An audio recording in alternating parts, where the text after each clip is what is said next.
Hey, welcome back to Mike's Diabetes World. Okay, current blood sugar is at 9.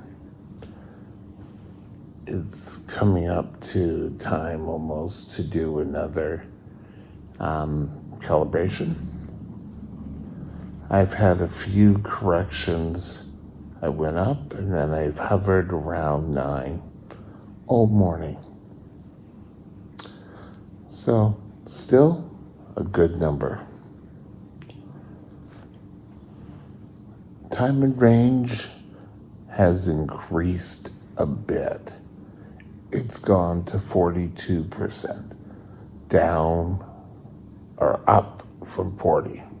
That's still 2%.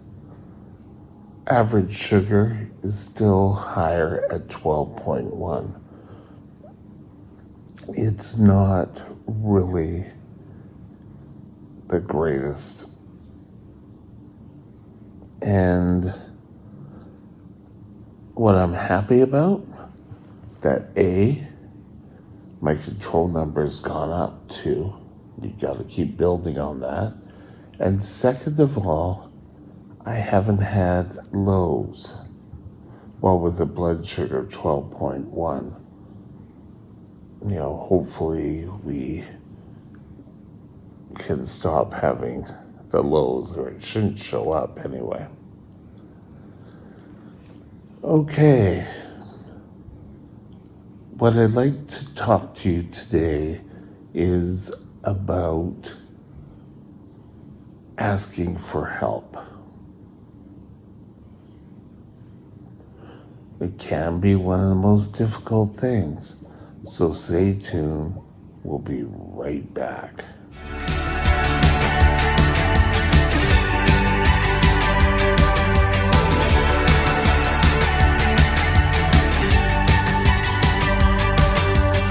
This channel is provided for informational purposes only.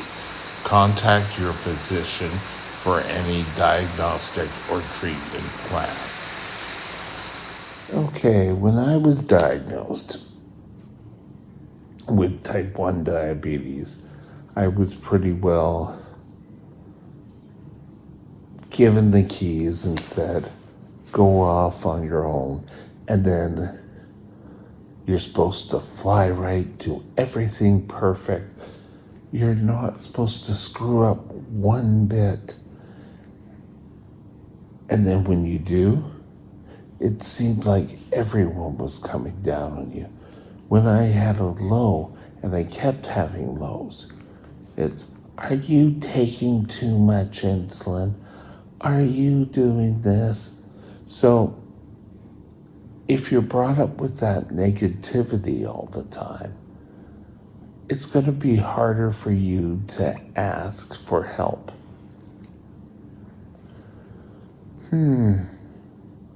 Very logical thought. But you really need to work on being open to ask for help. Now I've said before, you have to prepare when you go to the doctor. If you're having your blood sugar levels up and down, or they're all low, or they're all high, you need to go in there with your records. Now, the systems nowadays, the different pump systems, have this pretty much taken care of for you. There's still a little area here. I'll take care of that in a moment. But you can deal with it and say, okay, these are the reasons why. I'm sure the doctors are so sick and tired of hearing, I wish they could do that, or I don't know why this happens. But you have to be wary of not understanding your diabetes. Now, online, there are many different sites. There are many different people offering you advice, which is great. However, some may have ulterior motives. I personally found the website Taking Care of Your Diabetes, which is run by a group of endocrinologists. I honestly feel I can get a lot more information from them. Now, does that mean I just trust every last word they say? No. Sorry. You need to research. I've said it before. You need to be able to search out your own answers. And allowing you to do that, things would get so much better.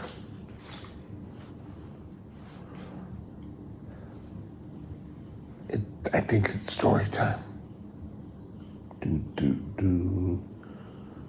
I was sent years ago to get some diabetes education. And I thought, oh yeah, wonderful, here's more of the same.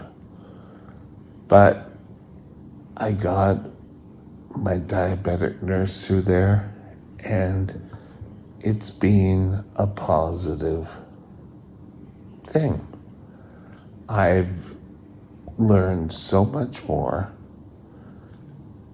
I back then was under the influence of, oh, I know it all. I don't need any help. Well, sometimes you do. And you need to know when to ask. I was given her office number. And I thought, okay, fine. And the first time I called, I was expecting someone to be sitting there saying, well, you've done this wrong. It had changed from when I first went and saw the doctor, and you had to do everything they said, and boom. Diabetic really didn't have control over their own destiny. And she was helpful. We came up with a solution. And I learned then that we have to take an active part when we're asking for help. It's not sort of like, I'm having high blood sugars. What are your blood sugars running? I don't know. I just know I'm high. What is your doctor supposed to do with that?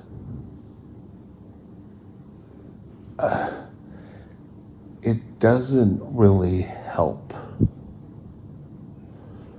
So we have to learn, and we have to adapt. And if you keep going back for the exact same reason, you're not really learning, you're not really growing. So part of my time as a diabetic, I will go through highs, I will go through lows. I don't feel my lows. So sometimes I have to call for help.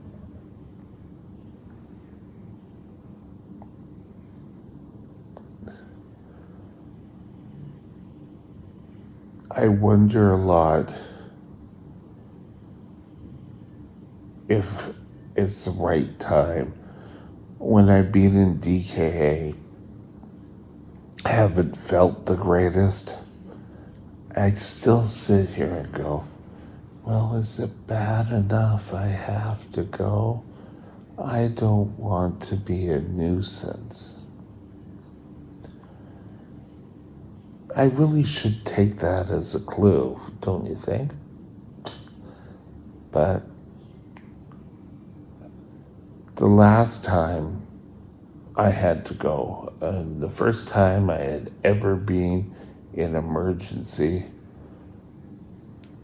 at Mission Hospital, they came and asked me, did I want to go over to the hospital the night before the big crash? And I said, oh, I don't really want to be a pain, so we didn't go. The next day, I was just being sick. Oh, I was throwing up.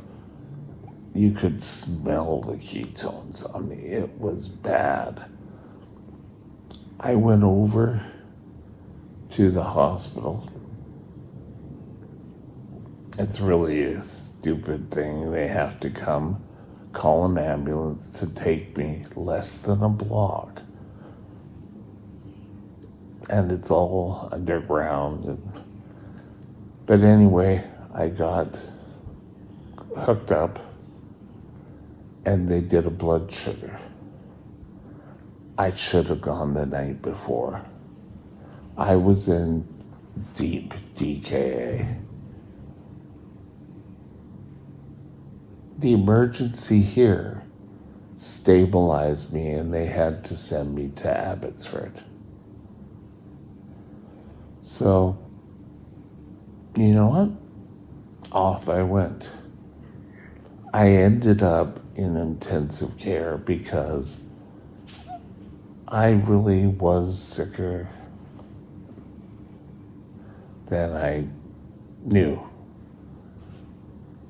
I should have asked, I should have spoken up, but again, the little point in me saying, oh, you failed. You're gonna get yelled at. And I think there are so many diabetics who are out there who are afraid to ask for the help. We shouldn't be, though. If you go in and you're prepared, when you're meeting with your doctor, if you've all of a sudden start getting high blood sugars, and after 3 days, you should call and say, I wonder if I could speak to the doctor and this is what's happening. I've taken X amount of insulin. I tried the correction plan as we followed. And I'm still having high blood sugars. Well, you should be able to speak to your doctor, your diabetic nurse. If you're afraid of how they're going to respond, then they may not be the team for you. You have the right to build who the dietitian you want to deal with, who your diabetic nurse is, who your endo is, and even who your GP is. And it can get you, everyone knows you have control over your pharmacist. I'm lucky here now. In the institution here, I don't have to deal with the pharmacist, but I was in the midst of deciding not to deal with the pharmacy here, the one I started with, because they started raising the prices. So medication I can get here through the hospital, which is good, but you should be able to find a pharmacist you trust who will be able to spend time and describe the medications you're on. A lot of pharmacies now have special pharmacists who deal with diabetes. 2, you should be open to accepting their advice from any one of your team members. Each of them plays a specific role. And if you're not going to be able to accept their advice, then why are they part of your team? But when you get a superstar as part of your team, it's like night and day. You have people in your corner fighting for you. I had my endocrinologist, my first endocrinologist as a real adult, and she retired. And I was able to choose the endo that I went with. And I made the best decisions. The diabetic nurse that I see now, I've had since she was dealing in New West. She's now out here in the Fraser Valley. Is it the Fraser Valley or we in the Fraser Valley? She's not. Maple Ridge, I don't know if that's part of Vancouver, not part of Vancouver, but part of the Lower Mainland, because you get in Pitt Meadows, and then you're into Coquitlam, and then straight into Vancouver. But if you're having trouble, you should be out there asking for help. People will be there to help you. Don't sit and say, oh, well, I'll just keep trying. Your life could depend on it. You need to keep your blood sugars in control. And if you're having problems doing it, you need to speak to your doctor, your diabetic nurse, your podiatrist, your pharmacist, whichever ones best apply for you. But get the help you need. And with that, have a super day. We'll talk later. Bye now. My email is mikesdiabetesworld@gmail.com. mikesdiabetesworld@gmail.com.